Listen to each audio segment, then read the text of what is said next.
School میں پڑھنے والی ایک 8ویں کلاس کی ایک لڑکی، مسلمان لڑکی جس کی عمر صرف 15 سال، اسکول جانے کی وجہ سے اور گھر میں کوئی تربیت نہ ہونے کی وجہ سے اس لڑکی کی دوستی کچھ لڑکوں سے ہو گئی۔ اس کے ماں باپ اپنی بیٹی کو بہت سمجھاتے رہے، روکتے رہے، لیکن لڑکی اٹل رہی، اپنی راستے پر چلتی رہی، یہاں تک کہ اس کے ماں باپ نے ڈانٹ ٹپٹ کر اس کو گھر پر بٹھا لیا اور اسکول اس کا جانا بند کر دیا۔ اس پر اس لڑکی کو اپنے ماں باپ پر ایک قدر غصہ آیا کہ اس نے کسی سے فون پر کہہ کر میڈیکل اسٹور سے نیند کی گولیاں منگوائیں، اور وہ نیند کی گولیاں اس بیٹی نے اپنے ماں باپ کو بڑی مقدار میں گولیاں پیس کر کسی مشروب میں، چائے دودھ وغیرہ میں ملا کر اسی رمضان کے مہینے میں، پرسوں کا یہ واقعہ ہے، اپنے ماں باپ کو وہ پلا دیا اور وہ بیچارے گہری نیند سو گئے۔ جب اس نے دیکھا لڑکی نے کہ ماں باپ اب گہری نیند سو گئے ہیں، تو اس نے دھاردار کڑہاڑی سے اپنے ماں اور باپ دونوں کا گلا کاٹا۔ جب پڑوسیوں کو کچھ اندازہ ہوا اور انہوں نے دیکھا تو باپ کو آخری سانسیں لیتا ہوا پایا، ماں تو مر چکی تھی۔ باپ کو لے کر اسپتال دوڑے لوگ، لیکن وہ جاتے جاتے یا وہاں پہنچ کر اس کا دم نکل گیا۔ پولیس نے اس کی تفتیش شروع کی، تب اس سے پتہ چلا، میں تفصیل تو نہیں بتا رہا، میں خود مقصد تو کوئی خبر کی تفصیلات سنانا نہیں، تب پتہ چلا کہ یہ اس بیٹی کی حرکت ہے، 15 سال کی لڑکی، اور اس نے اپنے اس ماں کو، جس نے بڑی مشکل سے اس کو پیٹ میں رکھا ہوگا، جنم دیا ہوگا، پالا پوسا ہوگا، اپنی نیندیں حرام کی ہوں گی، اس باپ کو جس نے اس کی لیے کمائی کی ہوگی، سردی گرمی سب برداشت کی ہوگی، اس لڑکی نے اپنے ماں باپ کو کلہاڑی سے مار مار کے ہلاک کر دیا۔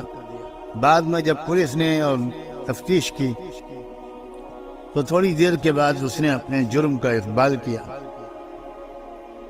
قبول کیا کہ میں نے ہی مارا ہے، اور وجہ صرف یہ تھی کہ مجھے وہ میرے دوستوں سے اور لڑکوں سے بات نہیں کرنے دیتی۔ آج کل لوگ 99% مسلمان ماں باپ اپنے بچوں کی تربیت سے بالکل غافل ہیں۔ مسلمانوں کو نہیں پتا کہ یہ اسکول کالج ان کے بچوں کی قتل گاہیں ہیں۔ اس لیے میں آج کچھ بات تو قوم کے نوجوانوں سے کہنا چاہتا ہوں، بچوں سے بھی اور بچیوں سے، اور کچھ بات پیرنٹ سے اور سرپرستوں سے کہنا چاہتا ہوں۔ میرا خیال یہ ہے کہ اصل مجرم، بڑے مجرم والدین خود اسلام کو بالکل سمجھنے کی کوشش نہیں کرتے۔ جمعہ کی نماز پڑھ لی مسجد میں جا کر، اور عورت نے نماز پڑھ لی گھر میں اگر وہ نمازی ہے تو، جب والدین خود اسلام کو سمجھے ہوئے نہیں ہوں گے اور اسلام اور غیر اسلام کے درمیان ان کو فرق نہیں پتا ہو، تو وہ کیا سمجھائیں گے اپنے اولاد کو؟ وہ کیسے تربیت کریں گے اپنے بچوں کی؟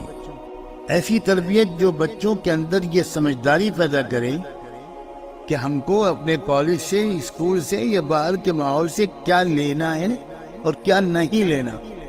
کتنے ماں باپ ہیں جو اپنے بچوں کے اندر کچھ سمجھداری پیدا کرنے کی کوشش کرتے ہیں، وہ خود سمجھدار نہیں ہے تو بچوں کو کیا سمجھدار؟ شروع دن سے میں اس محفل میں قرآن کو سمجھنے کی جو بات کر رہا ہوں، وہ دراصل یوں سمجھیے کہ اسلام کو سمجھ کر آپ مسلمان بننے کی کوشش کریں۔ ایک روایتی طریقے پر ہم مسلمان ہیں، مسلمان کے گھر میں پیدا ہو گئے اس لیے مسلمان۔ کوئی انجینئر کے گھر میں پیدا ہونے سے انجینئر نہیں ہو جاتا، ڈاکٹر کے گھر میں پیدا ہونے سے کوئی ڈاکٹر نہیں ہو جاتا۔ اور ایک کسان کے گھر میں پیدا ہونے والا بھی اگر صحیح محنت کرتا ہے تو وہ انجینئر، ڈاکٹر سب بن جاتا۔ سارا دار و مدار تو اس لڑکے اور اس لڑکی اور ان اولادوں، ان نوجوانوں کی محنت پر ہے۔ لیکن اسلام کے بارے میں کتنے نوجوان ہیں، مجھے کوئی بتائے کتنے پرسنٹ ہیں؟ کیا ہیں 10,000 میں ایک نوجوان کوئی ہے؟ کیا 50,000 میں کوئی ایک نوجوان ہے وہ یہ کہہ سکتا ہو کہ میرے ماں باپ نے مجھے اچھی طرح اسلام سمجھایا ہے، میں اسلام کو سمجھ گیا ہوں، مجھے اسلام سے میں نے بے سمجھے نہیں اس کے قبول کیا ہے، میں صرف اس لیے مسلمان بالکل نہیں ہوں کہ میں مسلم گھر میں پیدا ہو گیا؟ کوئی ہے آپ میں سے کوئی بتا سکتا ہے کہ آپ کے والد نے آپ سے یہ کہا ہو؟ بولیے، جواب دیجیے۔ کوئی کہتا ہے آپ میں سے اپنے بچوں سے کہ تم صرف اس لیے مسلمان نہیں بن سکتے کہ تم میرے گھر میں پیدا ہو؟ کوئی ایک ہے